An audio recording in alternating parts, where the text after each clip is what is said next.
time for Inside the Gamecocks, the show with Phil Mullinax and J.C. Sherbert. So, how many of you would say you speak English fairly well, but with some difficulty? Fat, drunk, and stupid is no way to go through life, son. You play to win the game. Now, let's take it away, J.C. and Phil.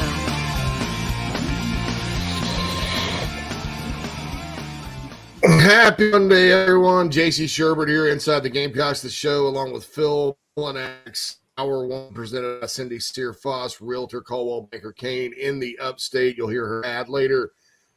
Hit her up if you're in the upstate. We have plenty of satisfied customers out there from when she sponsored when it was podcast format. And she's a proud presenter of the first hour of Inside the Gamecocks show. Phil, how was your weekend, man? Oh, had a great weekend, JC. My sister's birthday is today. Happy birthday, Kelly. And we celebrated up at Dad's over the weekend and just got to enjoy some good time with family. Yeah. Happy birthday, Kelly Kell. I hope it's a good one. I know Kelly. I know Phil and his whole family, man. Certainly seemed like you had a great birthday party last night. Some Gamecock news. They kind of broke, I guess, during the week, and then kind of confirmed it later off the basketball court. Some recruiting information. South Carolina, Lamont Paris landed their first player for the 2023 recruiting class. That's not guys coming in this year; it's the guys coming in the following class. Colin Murray Boyles, who is going to transfer to a school in Utah. Who's from AC Floor originally, Columbia kid, 6'7" power forward. Commits the Gamecocks over App State, Belmont, Coastal Carolina, Jacksonville. Not a extensively crazy good offer list, but as John Whittle from thebigspur.com reported, Clemson, Florida, Tennessee, a lot of schools, Phil, were trying to kind of get in on him late. A 6'7" guy that can handle the ball and shoot, from what Whittle also reported. That's, we don't know a lot about Lamont Paris because it's not like there's a big, book on him. You can look at what he did at Chattanooga and kind of tell, but he sort of evolved there from the Wisconsin style offense to, his style. But, one thing that we do know now is that these guys that are kind of longer and taller that can handle the ball and shoot are kind of the type of guys he prefers. And, the NBA these days is sort of a positionless basketball game in a lot of ways. So maybe that's where the game's headed. And maybe you'll see more guys like this as opposed to, maybe under Frank Martin, some of the traditional body types that were centers and things like that. But, Phil, you talk about this on the show. With football, it's important to get players from within the state. This guy is within the state. And another guy that's in Blythewood, Arden Conyers, is the same body type. He's within the state and also a very big Gamecock target for the 2023 class. So, I'll take an in-state guy, a Columbia guy. It's just it's one of those things where Columbia, most recruiting cycles in basketball is loaded, good players.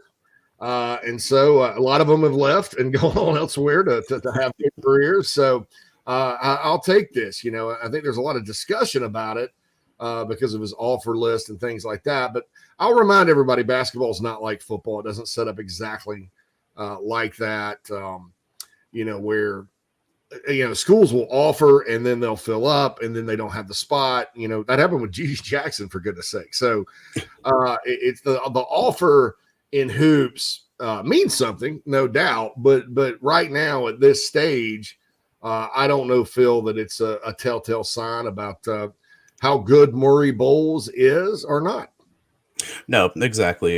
I don't know. You saw a lot of people, kind of complaining about the St. Bonaventure, offer being like one of the biggest ones he's had early. But, hey, they've made the tournament more than we have in the past 10 years. So talk all the junk you want, man. The Bonnies have been to the dance court in the Gamecocks. St. Bonaventure, baby. Oh, yeah. God, Dickie V. God, by the way, just on that note, since we just started the show, Phil, I follow Dickie V on social media just because I'm kind of a sucker for tradition and things like that. And, I love the guy, and he's been battling cancer, and he's been cancer free. I see all his checkups. The beauty of social media is like you get checkups on people's lives and stuff, that you wouldn't normally do. I guess that's one of the positive things about social media. I could do a whole show on the negative aspects of it, but you look and he's well and he's doing good. So shout out Dickie V. As far as from a Carolina standpoint, I remember two things. The first thing was that the big 1997 win over Kentucky at the Carolina Coliseum, Eddie Fogler's SEC championship team. He was there. I think Brad Nessler was calling it, and Dickie V was the color commentator. Brad Nessler's a legend. So I'm like, I think they got lost on us all in 1997, right? And then so he called that game. I remember George Rogers was there, Sterling Sharp was there, Darius Rucker. It was a star-studded Gamecock gala, and the Gamecocks won in overtime. Beat Rick Pitino's Kentucky team 84-79. Then, of course, beat them later that year on CBS at Rupp to claim the SEC championship. We don't need to talk about what happened against Coppin State later. But that was a memorable year in a lot of ways. And I remember Dickie V calling that. And then I mentioned this on the show the other day. If you go to YouTube, Dickie V, and I think, is it Brad Nessler? No, it's somebody else. It's Sean McDonough. Okay. Sean McDonough is doing play-by-play, and Dickie V is doing the color commentating for the Final Four game against Gonzaga. And somebody's got it linked up there, the entire 16-0 run in the second half. And Dickie V's sitting there going, "Oh, unbelievable, baby. Look at their fans. Look at their coach. Frank Martin, unbelievable." I was in the stadium for that. But listening back to that just kind of shows you how wonderful that run was. Yeah. And how heartbreaking the end of that game was, because I thought for sure the Gamecocks, once they came back, and I'll never forget that shot that the big guy, that big lanky dude that could shoot from Gonzaga, they have them every year, right? And then they had the lumberjack in the middle. That was kind of what was different about that Gonzaga team. They had the lumberjack sitting there in the middle. I mean, that dude, if he's not a lumberjack professionally, okay, if he is not somewhere chopping wood right now, this guy's missed his calling. It is a shame. It is a big, big, big, big shame. And so, all right, so there we go with that. I think that I think that's kind of the deal there with that guy. But back to my point, the big lanky guy, he goes to the top of the key, shoots it. I swear to God, that ball was rolling off. I don't know what the basketball gods, because we jumped up out of our seat. We thought it was, hey, you missed it. You missed it. No, you didn't. And it just rolled back in. 68-67 Gonzaga. And then, of course, the Gamecocks ran out of gas. They couldn't hit the broadside of a barn all of a sudden. Then it was 72-67, and then it got closer at the end. That's history. But shout out to Dickie V and all that. So, but I don't want to talk about basketball very much longer. I've nothing against basketball. I just we had that news to start off with, at the beginning of the show, because there was the commitment there. Got some guests lined up today.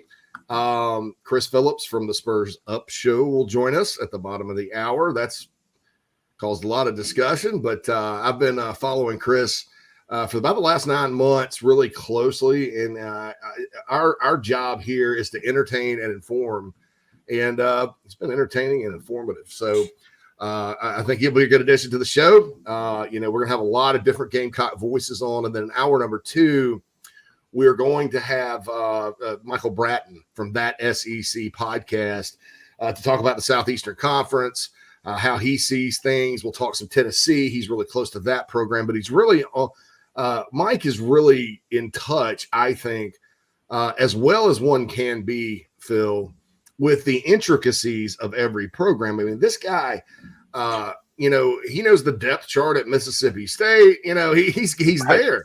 He's all over it. I wish one day we could get him and Cousin Shane on, because Cousin Shane's just so hilarious. He's a trip, yeah, man. He talks like a Tennessee guy, too. So, hey, I'm Cousin Shane. There's a there's a different accent in Tennessee than our Southern accents. You know, they're a little more up here in Tennessee. You know, Yeah, hey, cousin Johnny, a little bit nasaler. You know, give him $50. You know, no holes. You know, it's those Tennessee folks talk a little different. But cousin Shane's hilarious. But I really wish we could get him on too. I've tried before, and it's always kind of like a mystery. Like I'll ask, and then it's like. I don't know. You know, I don't know about cousin Shane coming on, but we're definitely want to work on getting cousin Shane on. Michael Bratton will probably be a frequent guest of ours, along with many others. You know, Jamie Bradford's probably going to join us. Meredith Taylor's going to join us. Some of your favorite guests from the JB and Goldwater show will link back up with us. Some won't, but we will certainly enjoy our guest time. Right, Phil. So it's not basketball season. It's football season. And, you know, I was kind of looking at some things today, and I'm starting to look at some personnel. I'm not starting to look at personnel. I look at personnel all the time. But, you know, I kind of go through the roster, Phil, and I'm looking at the running back position. Right. And, you know, it's one of those things where I'm like, I don't know what to make of it. I think that, you know, I don't know what to make of it. That's a hot take, JC. Ooh, wait to put some thought in there. I don't know what I'm talking about.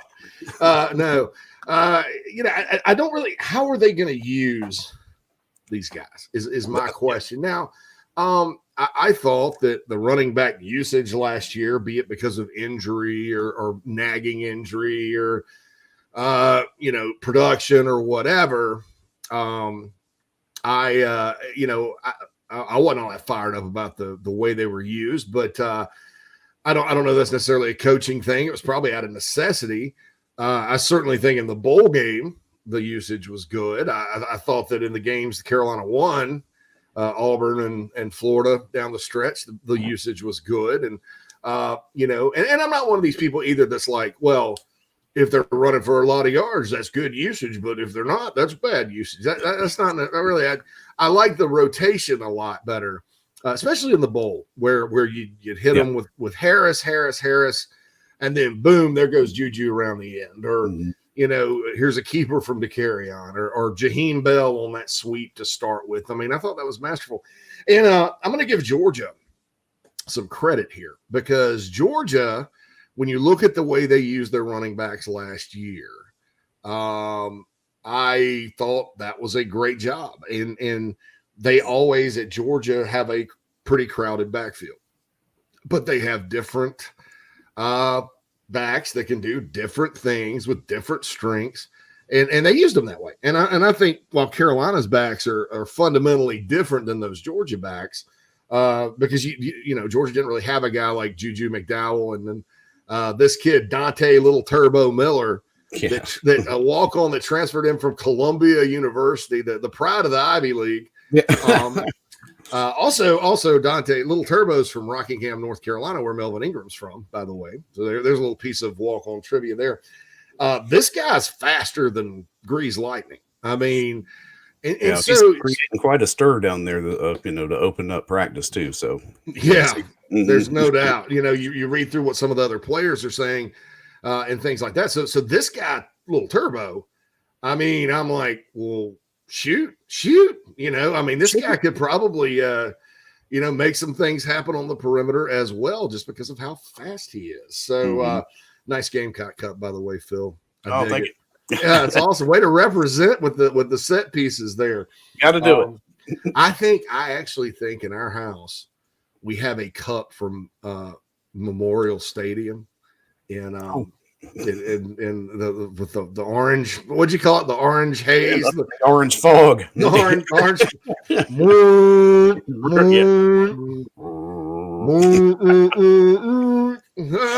Anyway, I'm just kidding about all that, but not really. So anyway, yeah, I have a stadium cup. So I'm worried one day I'll just be absent-minded. And I'll pick up the orange cup and because I'll have like a Coke or something here, and then I'll catch a lot of crap, and that won't be pretty at all. So I don't know how that thing's been hauled around with me through all my moves and stuff, but it's just just a nice little stadium cup. You shoot, you pour your drink in it when nothing else is. I mean, the dishwasher. We live with two teenage boys, so two sometimes dishwashers. Sometimes the dishes pile the hell up. Yeah, no doubt. And it's like, oh my God, you're like just wanting anything, and you're parched. And anyway, so that's kind of cool there. But back to the running backs, I really, it's going to be interesting to me, Phil, to see how they all sort of fit in, and I think it's unrealistic to have a 6-man running back rotation. Yeah, if you got 6 running backs, you don't have one, JC. Yeah, but I do think I kind of see it setting up like this. This is just my gut. So you tell me, you tell me what you think about this, Phil. I think Lloyd will be the starter. When you hear things like Shane Beamer say Marshawn Lloyd's on a mission, right? That should probably scare opposing defenses. I think that Lloyd, I've said it many times, had bad luck last year. It seemed like every time he got on a roll, someone would miss a block and he'd just get lit up. Yeah. Also, and I'm not just, taking everything and blaming it on the blocking. I think Marshawn, too, needed to get into a rhythm to get his confidence going, and he just never did. And so that happened last season. I thought in the Eastern Illinois game, the first game of the year in particular, he had 14 carries for 55 yards and would break into the open field and almost look like, wow, well, what am I doing here? Why am I'm here. Oh my God. Yeah, that's right. And there was that slight pause. A long run against Florida, he did too. It's not necessarily hesitation, I think, as much as it was like indecision, right? Running backs have to be decisive with where they're going with the ball, good or bad, and that's the deal there. So I think that Lloyd will have and then I think Christian Beal Smith will be the number 2 back. I think how do you use Juju McDowell and Little Turbo? I think you use those guys exactly like they did in the bowl. I mean, Juju McDowell pretty good at outside zone, pretty good at those little flare passes. I don't know if Dante Miller can catch or not. I assume that he can, but attacking the perimeter, we remember, I'll go back to the Urban Meyer teams at Florida when Dan Mullen was the OC. And they left some of these guys for Charlie Weiss to OC at running back with, and it just didn't work. Chris Rainey and Jeff Demps, those 2 little speed demon backs they had. Florida didn't really have. They had a big back that started that was okay, and then those 2 guys would attack the perimeter along with Percy Harvin. This is obviously not the Florida offense from 2007. It's a totally different scheme. But I think with what they're trying to accomplish, you hear all the talk about the Rams, blah, blah, blah, and we can discuss that. Obviously, Rams are a heavy outside zone team. So they like to go attack outside and all that good stuff. Well, I think Juju McDowell and Little Turbo, I think those guys are perfect for that. And then I think with Rashad Amos, who that was kind of a secret injury last year. I didn't know he had hurt his hamstring until, Beamer talked about it the other day. So good job keeping that quiet. On that one, yeah. And he redshirted, but then so you get kind of worried about a guy like that who's shown promise, who's young, who's behind some other talented guys, and people are, well, he'll probably transfer. Well, lo and behold, no, he was injured last year. That's why he's sidelined, and I felt Amos was going to be okay with one of the weekly calls Beamer did last year when he said. Or when Amos was named the scout team player of the week, I was like, well, he's out there practicing now, so he's fine. Yeah. He hasn't mysteriously vanished or anything like that. But, that's a guy, Phil, that's a bigger back that I thought had an impressive spring game. I thought he was impressive as a true freshman when he got carries. I think he's got a good burst. Mm-hmm. He's 225 pounds, 230. This is a guy you can use for the time being kind of in an H-back, power back, short yardage role. Yep. And throwing the ball along with like the DJ Twitty kid from Chapman, the walk-on, the transfer from East Tennessee that looked like a bowling ball in the spring game. I'm not saying Rashad Amos is a blocker, like just a pure blocker. I'm saying that if you're using multiple backs, and you got to kind of carve out a niche for him, you could do that. This is what Georgia did last year with their backs. I don't think they quite had 4, but they had 3 they used all the time, and then the fourth kid, Milton, would get in late, and he's going to be their starter this year, I think. So, it's a good problem to have. I think when you're talking about, multiple guys, and in case there's an injury, you still have some depth and some guys that can tote the rock. But it's fascinating to me. I would love to get inside the mind of Marcus Satterfield for a number of reasons, but also with regards to this, I mean, it's just going to be really fascinating to me to see kind of how everybody gets used in terms of carries, and then you're gonna give the ball to Jaheim Bell from scrimmage too, Phil. Right. Yeah, you're splitting carries with a tight end. Yeah, I mean it's kind of weird. So Bell is a what? A wide back. The wide back, yeah. The wide back. Okay. All right. We got Chris coming up here in 9 minutes from the Spurs Up show. And we're going to get to the Nana's Porch chat line. Don't forget SEC Mike in the second hour, Mike Bratton from that SEC podcast. Craig and Brian were in there, and Rodney. Good morning. Craig has a question. Is Cam Scott 2023 or 2024? He's 2024. Yeah. Yeah, the kid he's from Lexington, 2024 prospect, and certainly is a enormous target for Lamont Paris and the Gamecocks. Having Gigi in the fold, and I got a question for the masses out there later about Gigi Jackson, top of second hour, I think. We'll launch that out. So I think that obviously massive target is going to be going to be pretty good. Nail that's not Freeman, man. Chris is not Freeman, not the same guy.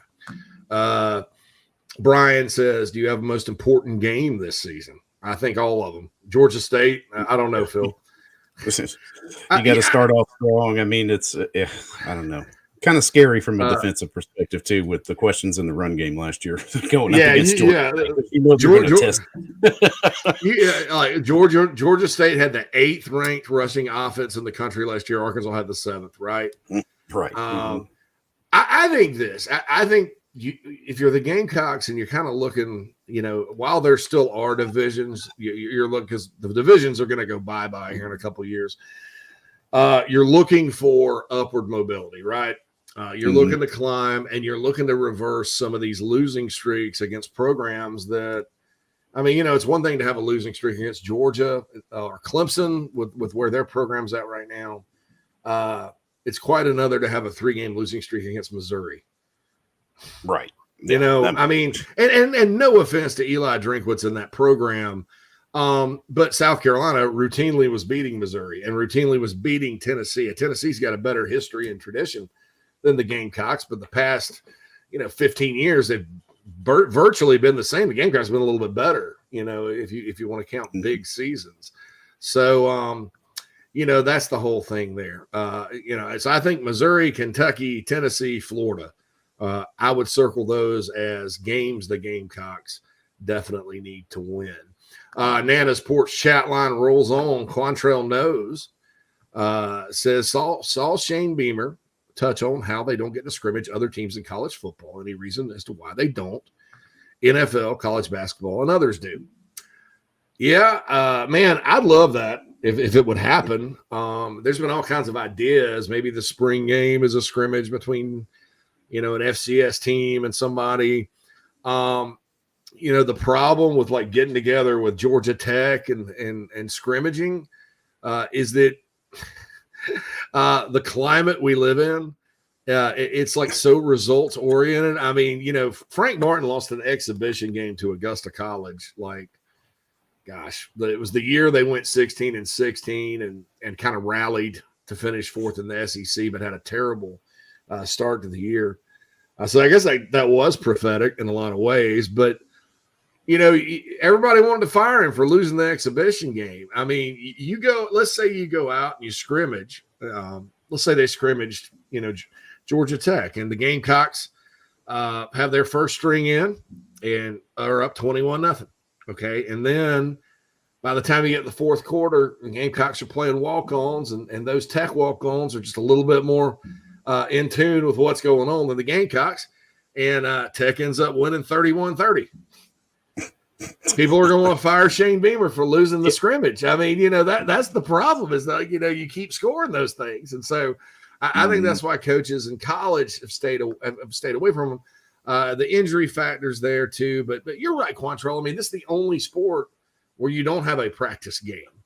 And I think with all the attention on football and the fact you have so many people within a program, even if you kept it under lock and key, super secret, information on that thing's going to leak. I mean, there's just too many people that have to be in the stadium, And so that's what you don't want to do, But I get it. I mean, I wish it wasn't that way, but it's such a passionate sport, and we just don't have anything to hold on to. 350 days a year. I mean, we have at the most 15 game days, right? And that's only if you play for the national championship and have to play for a conference title. Most of the time, it's get your guaranteed 12 and you get 13. Well, what do we do the other 352 days out of the year? We talk about the roster. We talk about recruiting. We talk about the depth chart. We pick apart the spring game. We pick apart any kind of scrimmage information we got. You go play a team and you lose.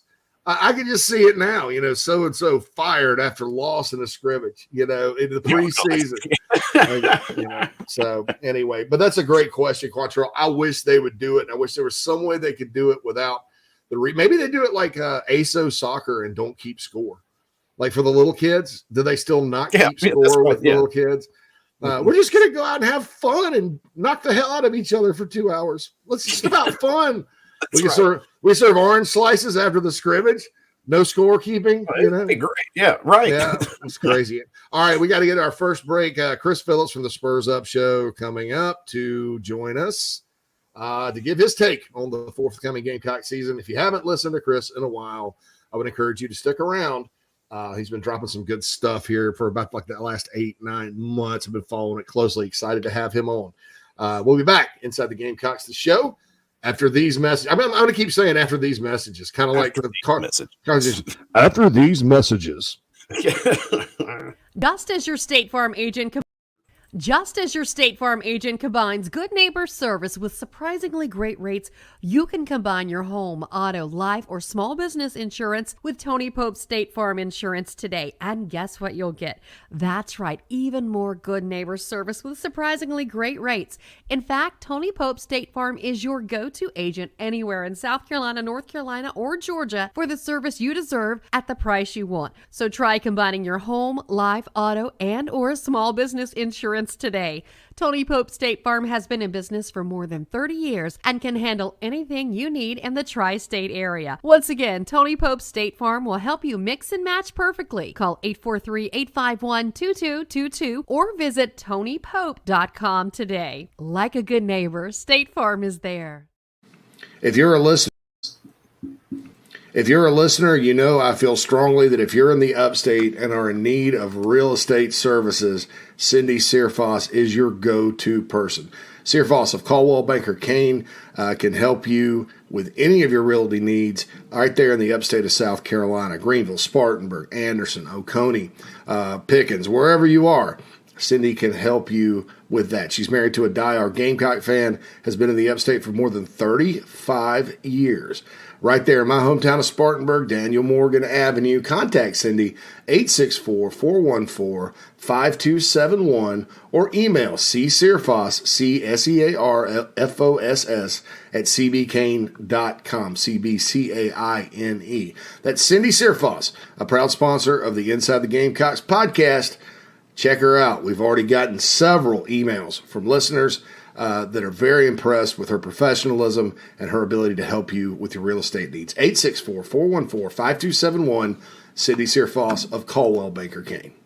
If you're looking to sell If you're looking to sell or buy multifamily property right here in South Carolina, the Burgesson team of RE/MAX at the Lake can help you get to closing fast and easy. Adam and Derek Burgesson both are very proud Gamecocks and are more than happy to assist you with any of your commercial real estate needs all across the state. You can email Adam at aburgesson@remax.net. That's ABERGESON at remax.net to get your next deal underway. The Burgesson team, proud sponsors of Inside the Gamecocks. Family vacations, a new car, a new boat, all cost money, but you don't necessarily have to make more to afford any of that if you can save cash that's flying out the window now. iHelp Consulting can help you finally get the kids to Disney World, upgrade the minivan, or drop that new boat in the water next summer. Let Daniel and iHelp Consulting consult with you. No fees, just savings. You pay them a percentage of those savings. Save on essential services, credit card fees, you name it. Let them find it. These folks are incredible. iHelpConsulting.com.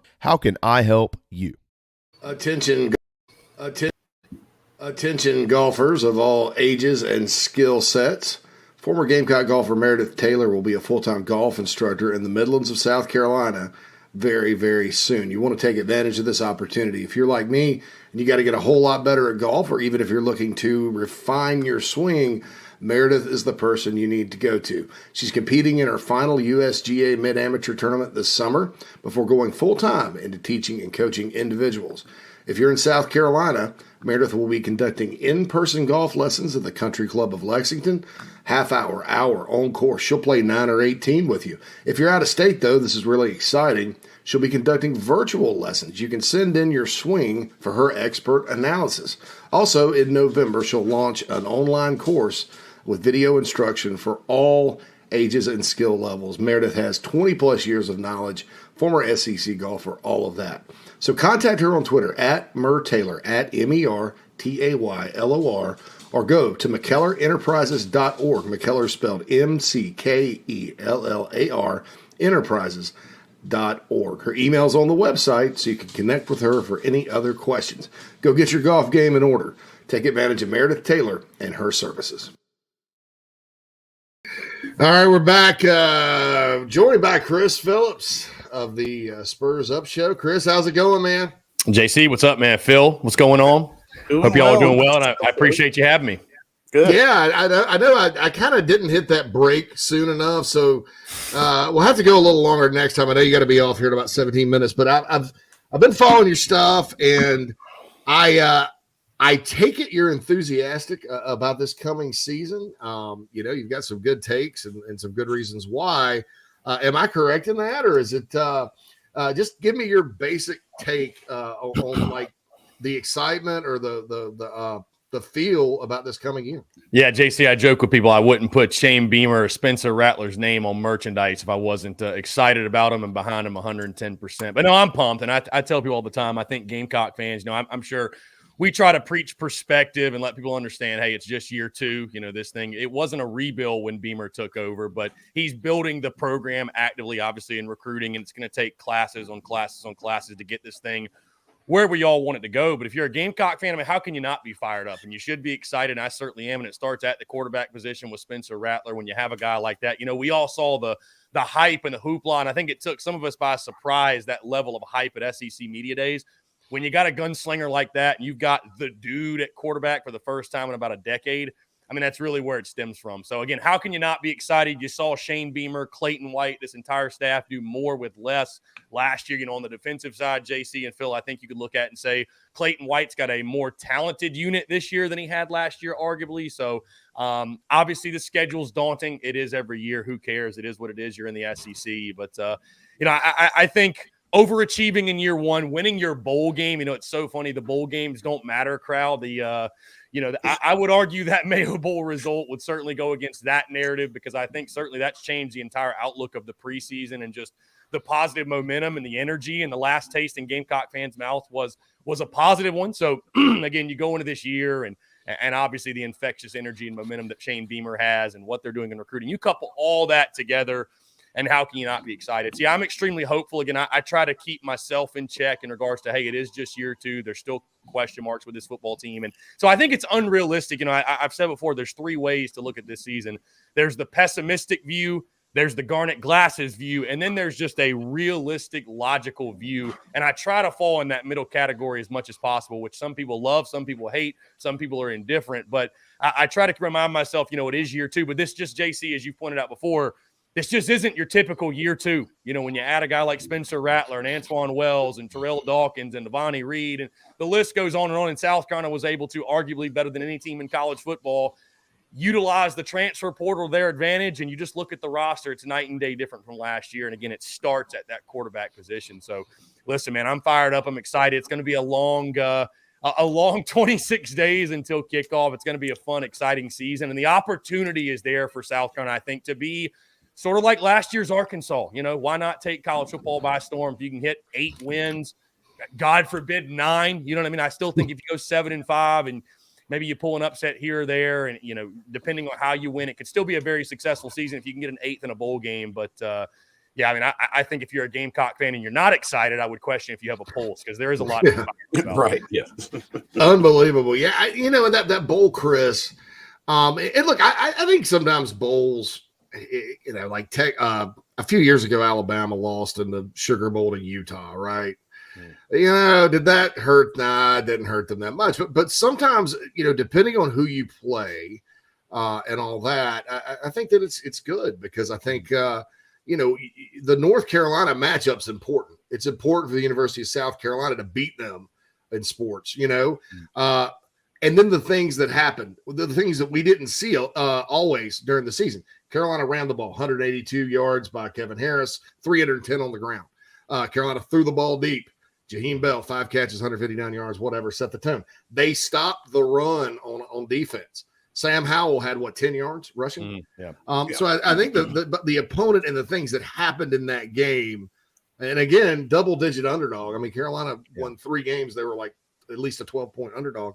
I think that's kind of what's facilitated this. And then all the recruiting, all the momentum, all the positivity, and then Spencer Rattler comes in, and that's Chris, did you catch any of the clips on Instagram of him chunking the ball down the field the other day at practice? I mean, it's just I did practice, see that, yeah. but it's beautiful. I mean, the kid has an arm. What do you take away from, he's got critics, right? Just like everybody. What do you take from some of the criticism, and what do you think happens with him this year individually and in terms of performance?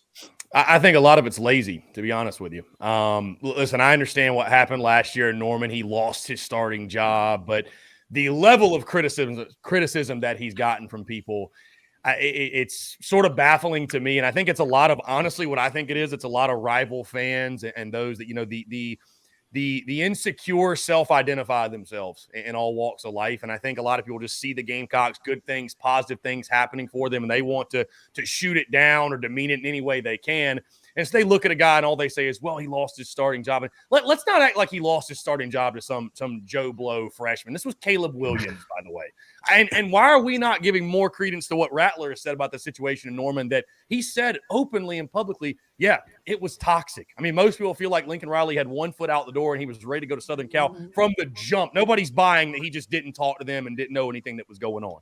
So when I look at Spencer Rattler, and I've made this point time and time again, and I'll say it yet again on these airwaves, Gamecock fans are not fired up and excited because they think, well, now we've got a quarterback that's going to go win the Heisman, or he's going to be first-team All-American, even first-team All-Conference. Gamecock fans, understandably so, are fired up and excited because Spencer Rattler is so much better than anybody they had at the position last year or for the last 6, 7, 8 years. That's why Gamecock fans are excited. Now, I'm expecting a big year from Spencer Rattler. The question that we've had on our airwaves is, will he break that single-season passing yards total that Dylan Thompson set in 2014?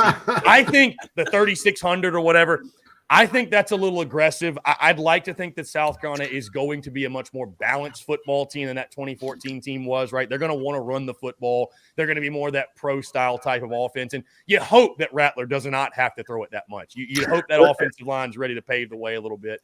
That would be my concern. If you're throwing for that many yards, man. Right. That's, well, you're down in a lot of football games too, just like that 2014 team was. I mean, they had to throw their way out of a lot of 14 and 21 point deficits because that defense was so bad. But it was a and bad also defense. too, I think with that passing yards total, honestly, it's just way too aggressive to say that the offense is going to go from being ranked 116th nationally to all of a sudden they're going to have a guy throw for 4,000 yards. But yeah, I do think Spencer Rattler, I think we might look back and say what happened last year. Norman was the best thing that ever happened to him in regards to humbling him a little bit. Again, I think it's just so lazy when people point to, well, he's a bad teammate. Look at the QB1 documentary.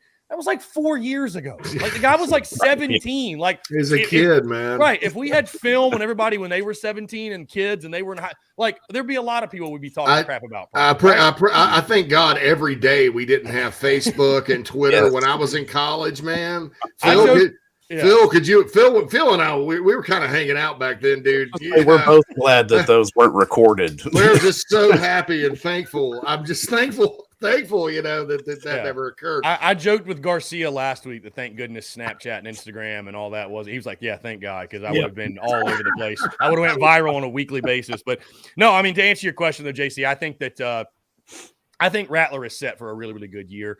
I think a lot of the question mark is how much help is he going to get from the weapons around him? Because even with the addition of a guy like Wells, I still have questions about the wide receiver room as a whole in regards to depth. It's just a question when a guy's coming into the SEC from a different level. And I look at Wells and Rucker and two guys that I'm really excited about, but it's just like, what type of impact will they have? They're going to play. They're going to have an impact, but you're not going up against the defensive backs you saw at James Madison or Arkansas State. This is the SEC. So I think Josh Vann and Jaheim Bell, though, are both poised for really, really big years. Obviously adding Stogner. It's funny. He's sort of like the forgotten guy because he didn't participate in spring practice. Could be one of the better tight ends in the SEC. I think it could be an all-conference guy.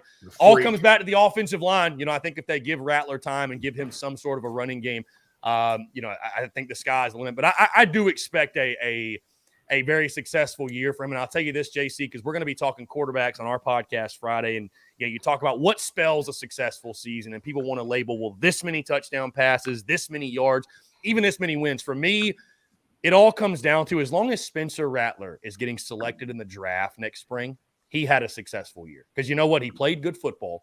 And for the Gamecocks, it'll be the first time since 1989 Todd Ellis got picked that they had a quarterback drafted. So as long as he's getting drafted, listen, what's good for Spencer Rattler is good for South Carolina. And I think he will have a productive year. Again, I think he got humbled last year. I think he's got that chip on his shoulder. I think the team, again, of Beamer, Rattler, and you hope Marcus Satterfield is ready to have his best season as a play caller. But I am expecting a good year for Rattler. I mean, Rattler's the reason I picked Carolina in a couple games this season. I heard you talking yesterday, JC, on the Tito's and Chicken podcast. I mean, I've got the Gamecocks beating Kentucky.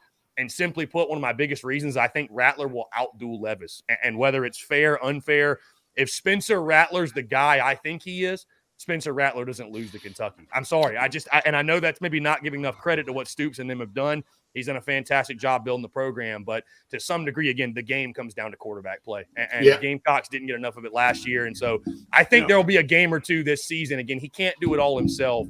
But when you have a guy like that, I think there will be a game or two this year where Spencer Rattler sort of puts the team on his back. I think Kentucky, it's very important quarterback play. I mean, you're up. I mean, Jake Bentley in 2018 up there had probably the worst game of his career, and it cost the Gamecocks in that game dearly. And Carolina just, in that series, it seems like they just have not had.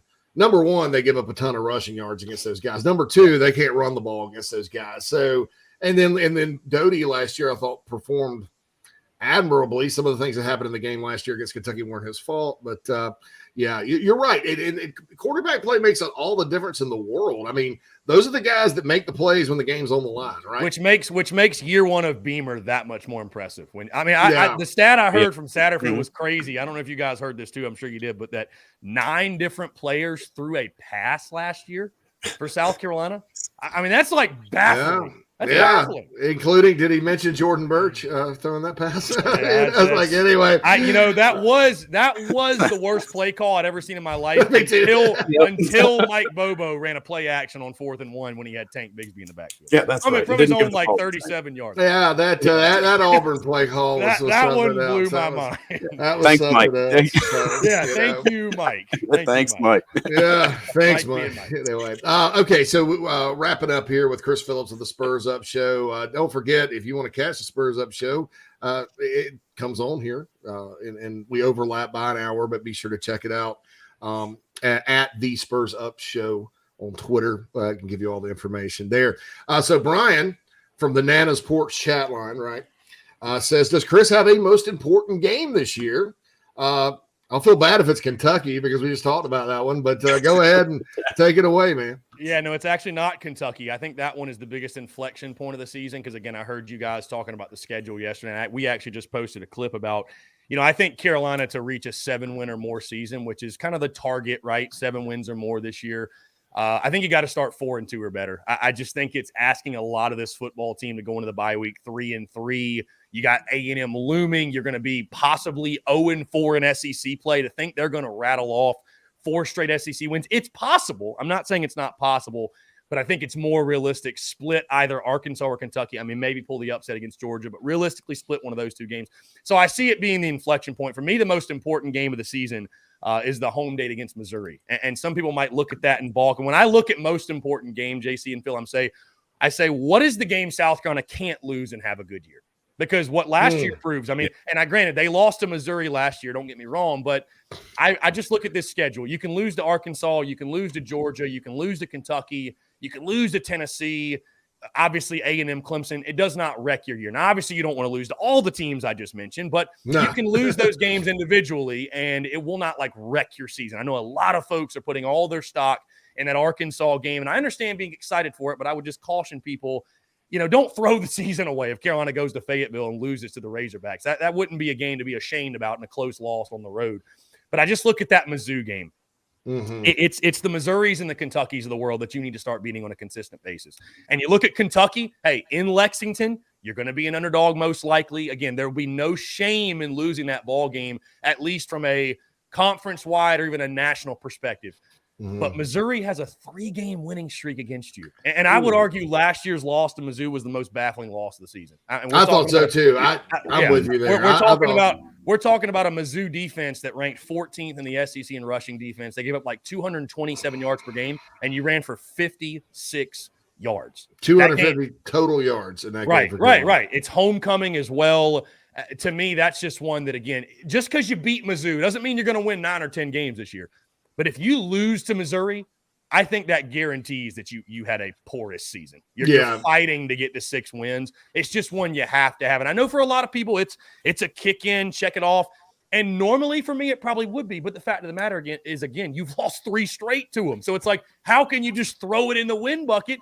Again, you look at last year, you're coming off this huge win against Florida. And I hate to say this, some people will hate it, but it felt like the most just Gamecock game of all, where you follow up a big win with a mind-blowing, mind-numbing loss. So yes, you got to take care of business against Mizzou, and because you're talking about building this program and the trajectory. And I think SEC East hierarchy is really important. Again, it will hurt, it will sting, and I've made this point before that being head coach of the Gamecocks, there are many things you can get away with. Losing to Kentucky on a yearly basis is just not something this fan base can stomach.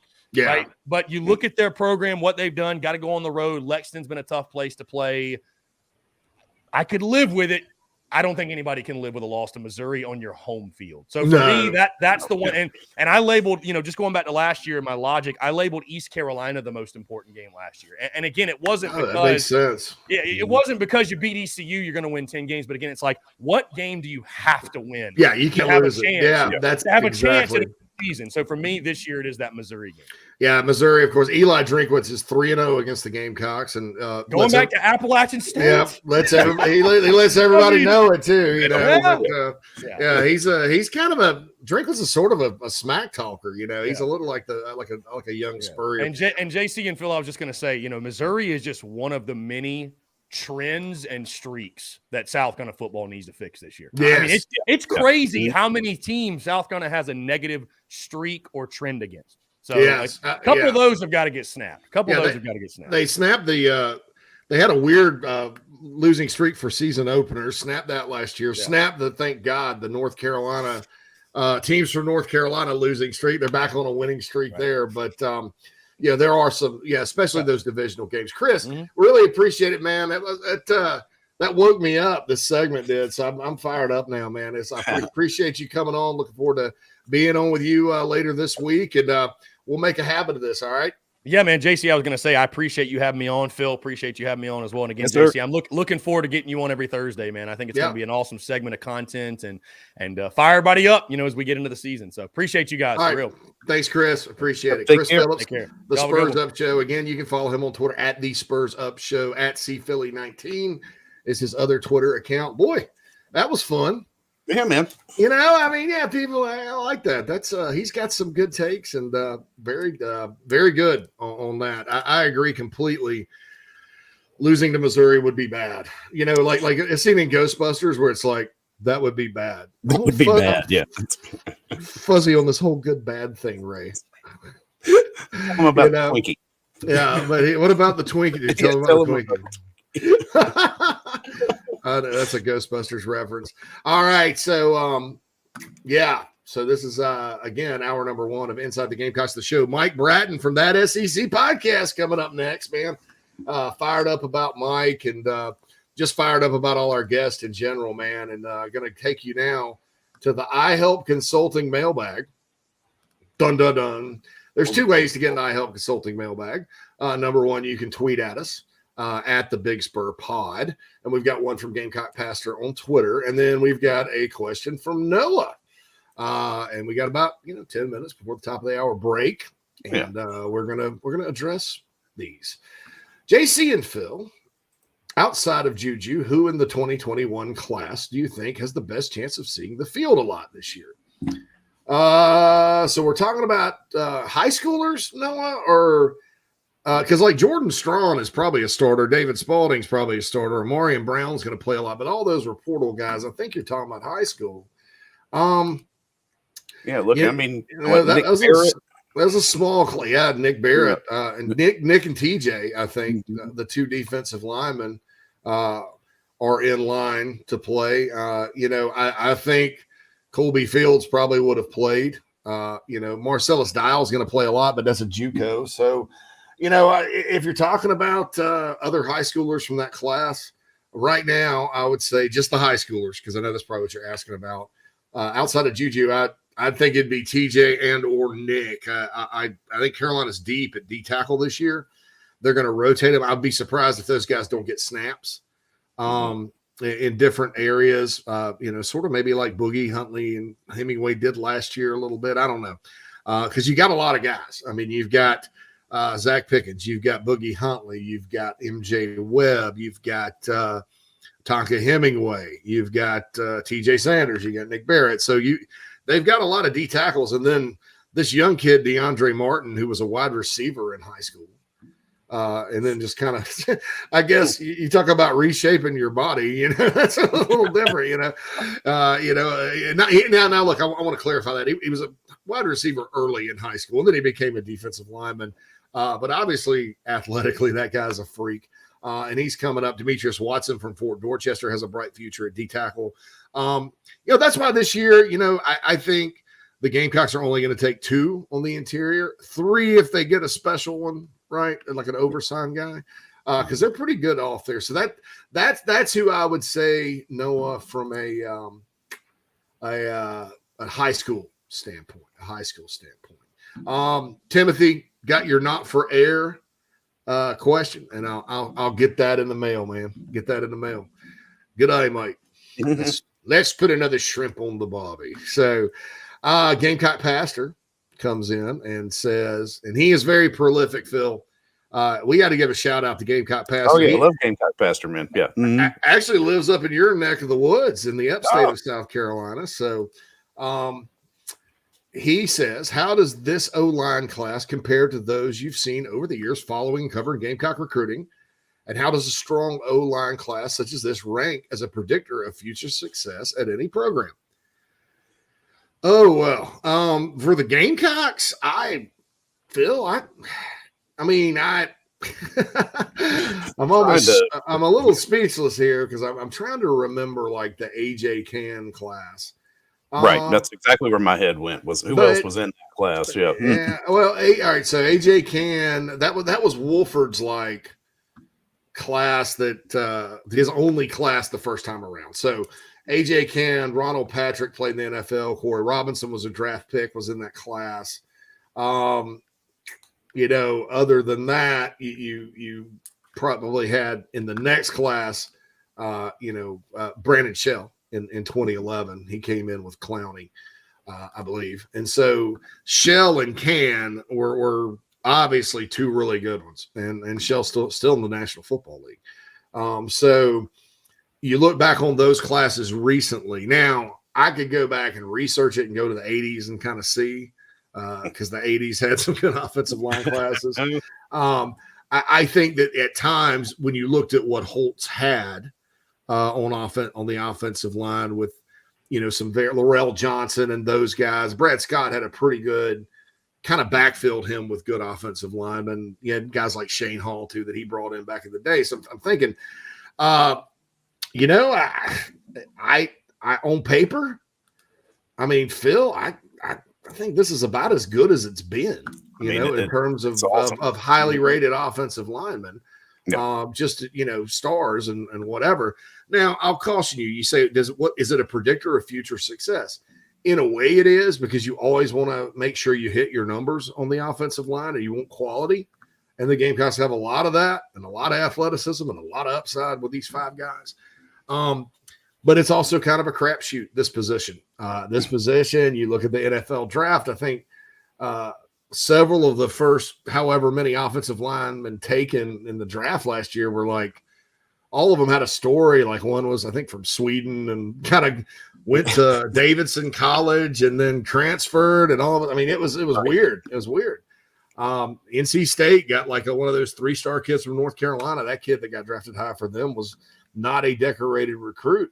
But, I've seen, at like places Sam Pittman's been before Arkansas, and at Arkansas the first time, when he recruits at a high level, it works. Georgia, is an example of a lot of guys with a lot of high star ratings, having a pretty good offensive line. I'm not predicting Georgia type success, right? I'm just saying this is a good nucleus. And Gamecock Pastor, the other thing about it is it's not so much these 5 as then you look down the road to next year and you've got Josiah Thompson and Cam Pringle within the state.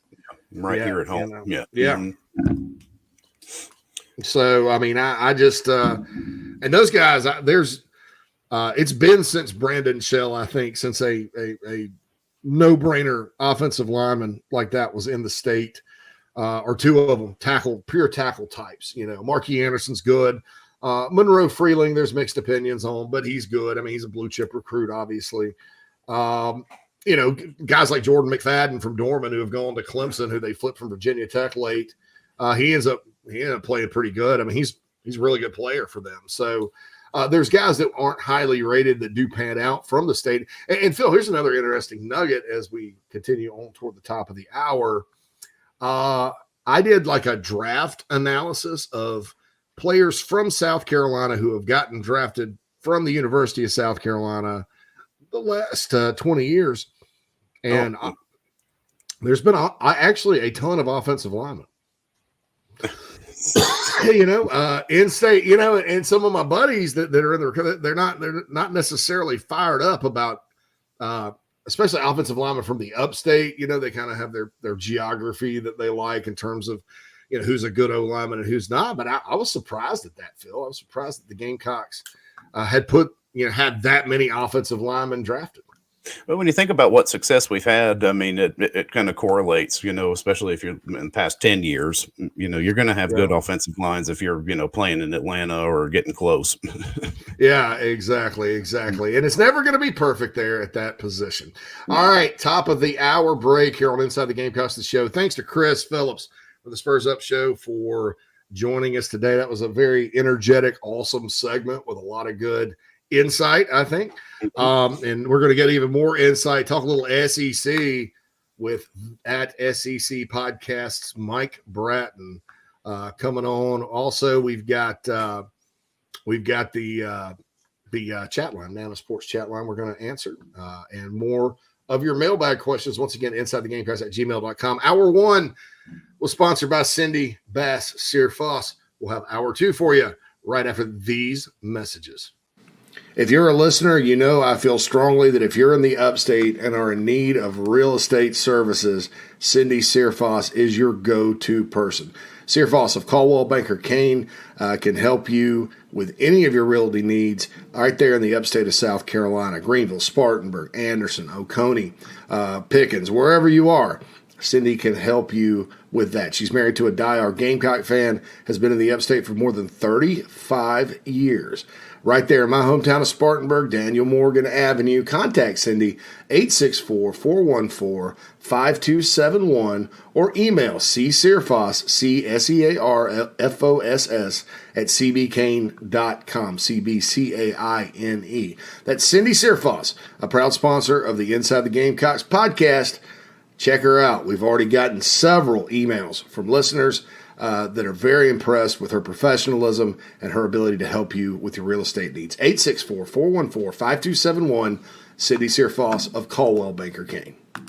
If you're looking to sell or buy multifamily property right here in South Carolina, the Burgesson team of RE/MAX at the Lake can help you get to closing fast and easy. Adam and Derek Burgesson both are very proud Gamecocks and are more than happy to assist you with any of your commercial real estate needs all across the state. You can email Adam at aburgesson@remax.net. That's ABERGESON at remax.net to get your next deal underway. The Burgesson team, proud sponsors of Inside the Gamecocks. Are you sick and tired of your business computer guy? Does he take forever to call you back and respond to your request? Are you paying him good money to keep things working, but there are still constant problems, slowness, and other recurring issues? Are you worried he's not backing up and securing your network? And does your head hurt from having all these issues to deal with? If this describes you, please be sure to call my good friend Matthew Odom of Heritage Digital at 843-664-8989. Heritage Digital is an IT firm that specializes in safely securing and managing your business IT network. Whether you have one employee or 500, Heritage will make sure that your business isn't bogged down by IT issues impacting your security, productivity, and most importantly, your profits. Heritage Digital will perform a no-cost IT assessment and ask you all the right questions to make sure your IT network works correctly all the time, and it's for one low monthly fee. This is a turnkey solution, folks. And with clients from South Carolina to California, Heritage has you covered. So if you're sick and tired of the constant computer and network issues, call Matthew Odom of Heritage Digital today at 843-664-8989 and get rid of all the issues negatively impacting your business once and all and forever. 843-664-8989, heritagedigital.com.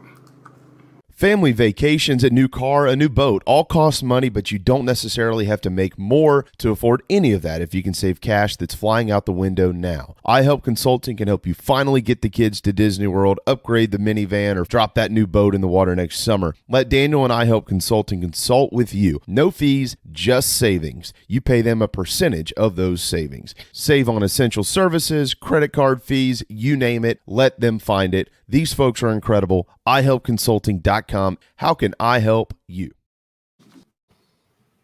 Let's say you need catering, you need a food truck, you just need to get some delicious food to feed some people.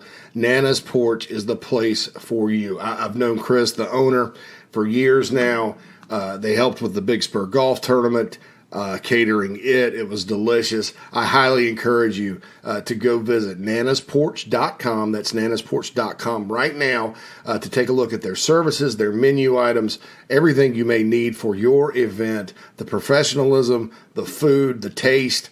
It's unrivaled in this space. 336-259-7550 is the phone number. Or again, go to nanasporch.com. We talk about them all the time. They sponsor the chat line here on the podcast, but wanted to tell you about it right here, straight from JC. Tell them JC sent you, and please support this Gamecock-owned and operated business. Also a proud sponsor of Inside the Gamecocks, the show.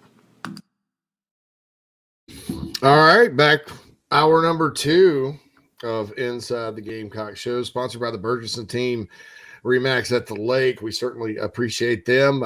You got residential real estate in upstate South Carolina. They sponsor the first hour. Commercial real estate throughout the Palmetto State. in the second hour. So if you're into commercial real estate, give them a call. Certainly very happy that they are a sponsor of the podcast. Phil, all right, so I probably texted this to you, maybe your wife. I don't remember who yesterday. So, all right, they're remaking Roadhouse. I saw that.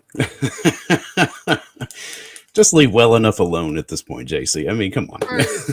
All right. So with Jake Gyllenhaal, okay, and look, Jake Gyllenhaal's a pretty good actor. I don't hate him. I mean, his movies are, but Jake Gyllenhaal.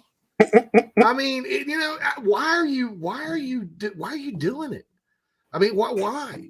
I mean, I can't, I was beside myself. I saw it online. I saw it on Facebook and I thought it was a meme. I thought it was a joke. Right. because Jay Gyllenhaal's sitting there and he excuse me, he looks like a young John Bon Jovi in this picture, not like a Patrick Swayze guy. Right. All right. So Patrick Swayze historically is one of my favorite actors. And what happened to him was sad. And, we all miss Patrick Swayze, don't we? We miss him. He made some quality flicks. So it was bad enough that they redid Point Break. That new Point Break sucked bahunkus. Okay? Oh, I didn't even catch that one, JC. I wasn't even going to watch it. I just watched about 10 minutes of it at the beginning, called it on while somebody else had it on, and then I was like, this movie sucks. Okay.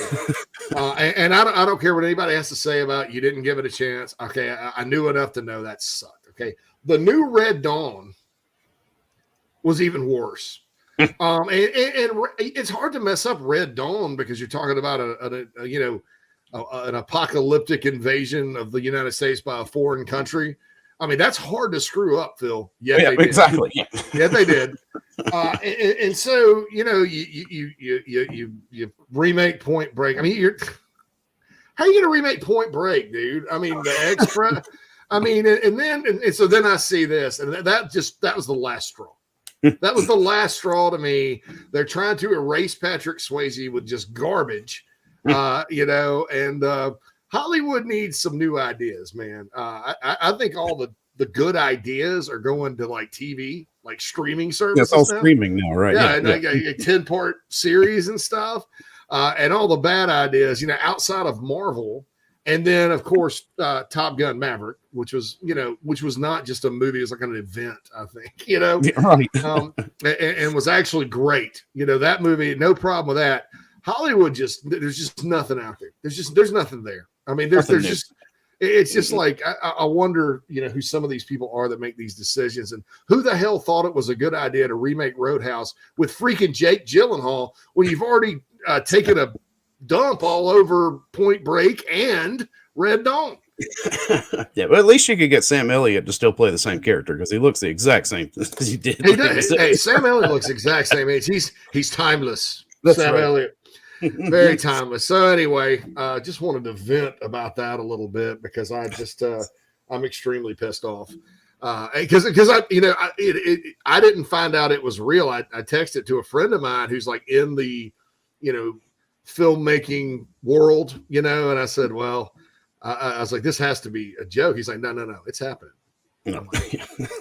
I mean, who greenlit this, man? I mean, what are they doing when they make decisions? It's like, I kind of picture going, man, you know what you should do? Yeah. Let's remake Roadhouse with Jake Gyllenhaal. They'll pay for it. We already got their money, My God. All right, Nana's Porch chat line. Mm-hmm. Didn't mean to get off topic there about everything. Quantrell knows. So Jim comes in. He came in earlier and said, does Paris keep his recruiting under wraps? Really not much coming out of him. Well, he tweeted about the commitment. He's not very active on social media at all. If you're talking about like information and who's reporting on, we did a pretty good job at the Big Spur, John Whittle in particular, of getting info out there. We were on top of the Gigi Jackson thing too. I think is there as much info as maybe there was with Frank Martin as far as different targets and stuff like that. No, but I'll say this: we haven't really gotten into a full recruiting cycle with Lamont just yet. So that's the deal there. Congratulations to Brian for getting cousin Shane to follow him today. Craig says got to go at least 2-1 against Missouri, Tennessee, Kentucky. I think the 4 games I'm looking at, Phil, that would be, and I put this in the category of it would be nice. It would be nice, your mom's, everybody's mom's always like, it would be nice, or your wife sometimes, it would be nice. It would be nice. Well, my wife doesn't talk like that. Hold on. She's saying, it would be nice if maybe you put your clothes in the hamper every now and then. Not next to it. Yeah, not next to it. It would be nice. So these are my it would be nice games for the Gamecocks. Yeah. And I scratched my nose there. I did not pick it. For those of you that maybe think I did, I got to get used to being on camera, man. Like all this time because I'm like, I know I do some goofy stuff. Phil's much better at holding steady. I'm bobbing and weaving. But okay, so it would be nice if they would win these games this year. Okay, it would be nice. It would be like Karen here. It'd be nice. It'd be nice. It'd be nice if you let me speak to the manager about these 4 games that you should win. I want to speak to your manager right now about these teams. Let me speak to Ray Tanner right now. Right now. Anyway, Florida, Tennessee, Kentucky, Missouri. Okay, now back in the day, it used to be, before Missouri joined the league, one of these things is not like the other because Florida and Tennessee were very tough games, and then Kentucky wasn't. But it's different now. I think everybody's kind of shaken up in a box. The Orange Crush returns this year because the Gamecocks have Florida, Tennessee, Clemson 3 straight. But I think there's an open date in there. But those are the it would be nice games for me this year, Phil. I ought to call up the movie, the Amazon. It would be nice if you wouldn't remake Roadhouse with Jake Gyllenhaal. I want to speak to your manager, Jeff Bezos. He retired? Right. Oh, he retired? Oh, okay. Oh, well, who's in charge? Anyway, so that's the deal there. All right, continuing on the Nana's Porch chat line. Don't forget, we have Mike Bratton from that SEC podcast coming up, bottom of the hour, to talk SEC. He's got some thoughts on the Gamecocks too, folks. He's been sharing them all over the place. He's always I think he's one of the guys out there that's usually pretty, and I don't want to say like fair or unfair to South Carolina because I don't think there's any bias. I think different people take the time to kind of read up on teams and really explore who exactly, and I think that's, if people are looking at Carolina right now, kind of downgrading them, I think they're spending a lot more of their time maybe looking into some other schools a little more closely, I guess. Maybe. Yeah, well, I think they're trying to bring back the traditional powers of Florida and Tennessee. Yeah. Everybody's looking at that on the East. Everybody's trying to resurrect that. Yeah, that's right. Really resurrect those 2 schools for a while, man. This is the year, That's right. All right, so Steven comes in and says, my biggest concern for our offense is that Satterfield won't know how to manage or make changes to personnel effectively from game to game with all the weapons we have. Your thoughts? As far as that goes, until he does it, he's got to do it, right? Yeah, I mean, you can't. Otherwise, yeah. And like then there's people all over the place right now that see the Gamecock fans that kind of see the personnel as like a lot better this year, that are willing to give him a chance, and myself included, that they called a truce on all this. And I'll admit I'm not backing off of my criticism of last year at all. No. I'm just willing to see what can happen with better personnel, which sometimes when you have good players, you makes you a better coach, right? I mean, even Steve Spurrier didn't really light it up. I mean, the good thing about Steve was that, or Spurrier was that, I don't call him Steve because I don't know him personally, but you kind of always felt like Carolina was going to be in every game. They may not have won every game, but they were in it. They made plays. And then last year, there were just some ugly moments. I mean, at A&M, you're sitting there and you look, the Gamecocks had, 3 yards or negative 3 yards in the third quarter? That was tough. The Georgia, I mean, it was just a tough – Georgia actually wasn't terrible. Tennessee obviously did not get off the best start. But, so we'll see, and coaches grow kind of like players do. I mean, Satterfield's a younger guy. This is his first SEC coordinator gig. We'll see what he can do. I've always said this about him. I like the ideas and the concepts, and I think he's creative. I mean, and I talked on the show the other day about Kurt Roper and how I thought in game Roper was not very creative, and all that. So it sounds like in game he wasn't very creative. I mean, and I think that with Sat though, you see sometimes, and I'm not talking about necessarily the Jordan Birch pass at Tennessee, but you saw some of it in the bowl, and I go back to the bowl, with the exception of the rotating quarterbacks, which I think Joyner will probably see some snaps at quarterback at some point. With the exception of the rotating quarterbacks, that's exactly how this offense under Marcus Satterfield is supposed to work. If you notice, you've got a power run game. The Gamecocks had 510 yards rushing. They ran it right at them. They ran it around the end on them. They kept them off balance on the ground, and then big strikes down the field in the passing game. This spring and summer, they sort of worked on an intermediate passing game because I thought last year Carolina didn't have much. It was either long pass or, no quick game. And so they're adding that. And, but if you watch the bowl, that's how it's supposed to work out. Shane Beamer wants to run the football. I mean, that's part of his DNA as a head coach. Oklahoma, as much as they get credit for throwing it all over the yard, they led the nation in rushing. He worked at Georgia when they led the nation in rushing. Virginia Tech always had 2 running backs that were awesome every single time, no matter how long they threw it up down the field, and had Mike Vick and all that. But I think that, forgive my little nose itching right now. That's kind of weird. But I think that, that's what this program has to do. And that's how you win in the SEC, man. If you can't run the ball, you're going to struggle. Your best case scenario, I think, is a lot like what Mike Leach does at Mississippi State. And that non-running attack, that takes a Mike Leach, to be successful doing it. But the Gamecocks want to run the football.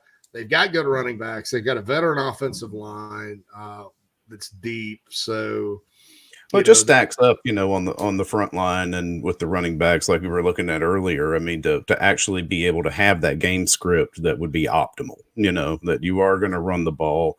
And like Chris was saying earlier, now we've got, talent at the quarterback position that we haven't had in, who knows when. So we should be able to rely on Spencer Rattler too, to get us out of that if we aren't having as much success running as we are. Or just use the run to open up the pass, like the old school mentality as opposed to the opposite.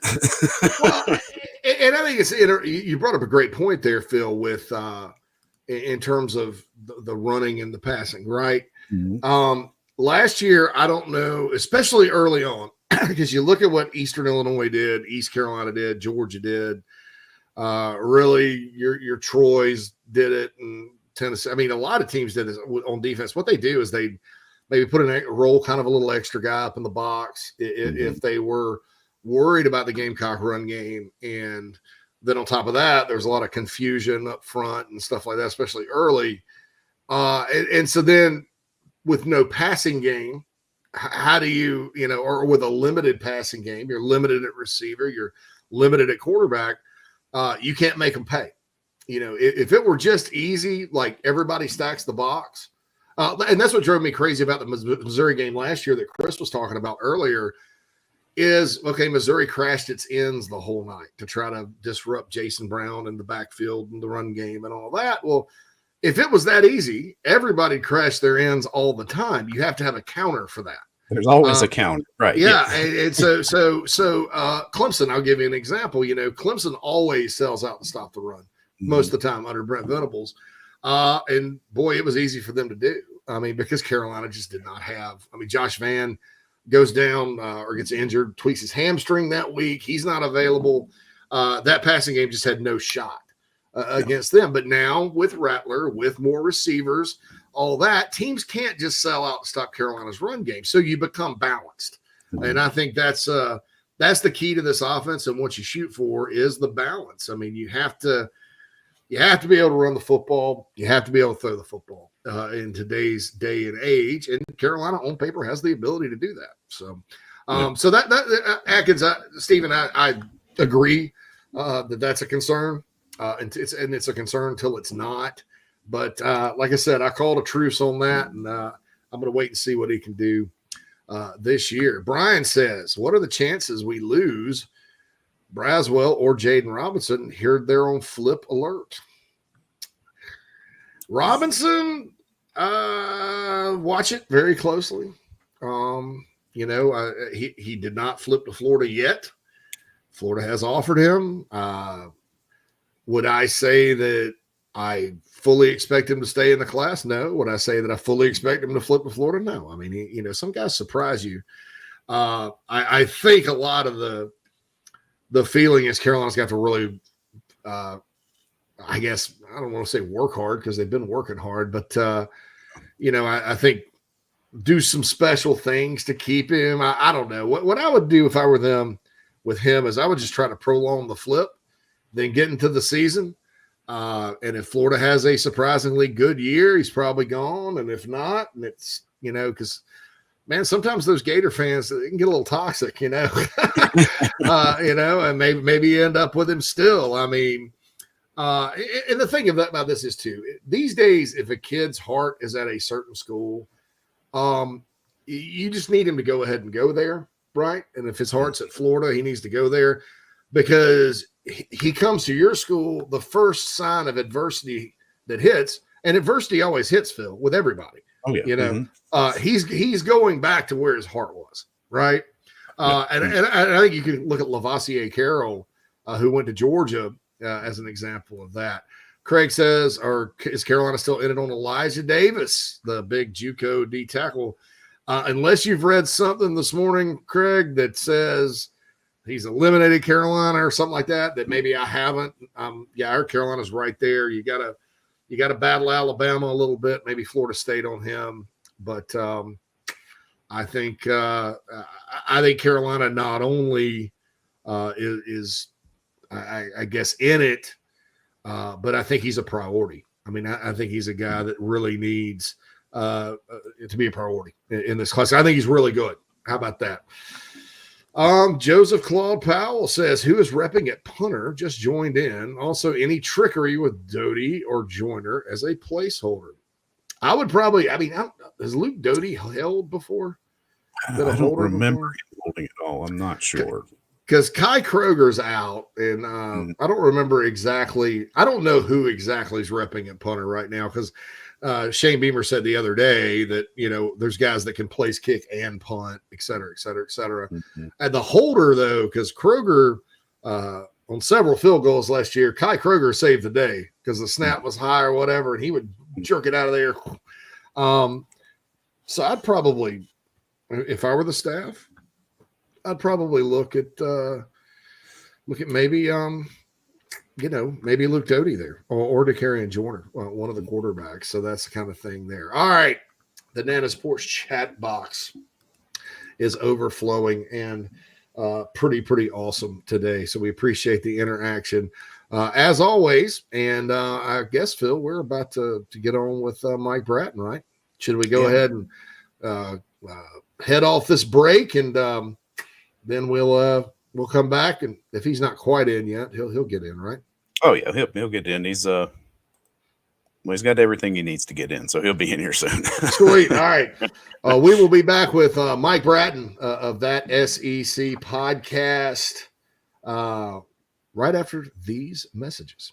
If you're looking to sell or buy multifamily property right here in South Carolina, the Burgesson team of RE/MAX at the Lake can help you get to closing fast and easy. Adam and Derek Burgesson both are very proud Gamecocks and are more than happy to assist you with any of your commercial real estate needs all across the state. You can email Adam at aburgesson@remax.net. That's ABERGESON@remax.net to get your next deal underway. The Burgesson team, proud sponsors of Inside the Gamecocks.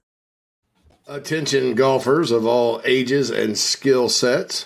Former Gamecock golfer Meredith Taylor will be a full-time golf instructor in the Midlands of South Carolina very, very soon. You want to take advantage of this opportunity. If you're like me and you got to get a whole lot better at golf, or even if you're looking to refine your swing, Meredith is the person you need to go to. She's competing in her final USGA Mid-Amateur Tournament this summer before going full-time into teaching and coaching individuals. If you're in South Carolina, Meredith will be conducting in-person golf lessons at the Country Club of Lexington, half-hour, hour, on course. She'll play 9 or 18 with you. If you're out of state, though, this is really exciting. She'll be conducting virtual lessons. You can send in your swing for her expert analysis.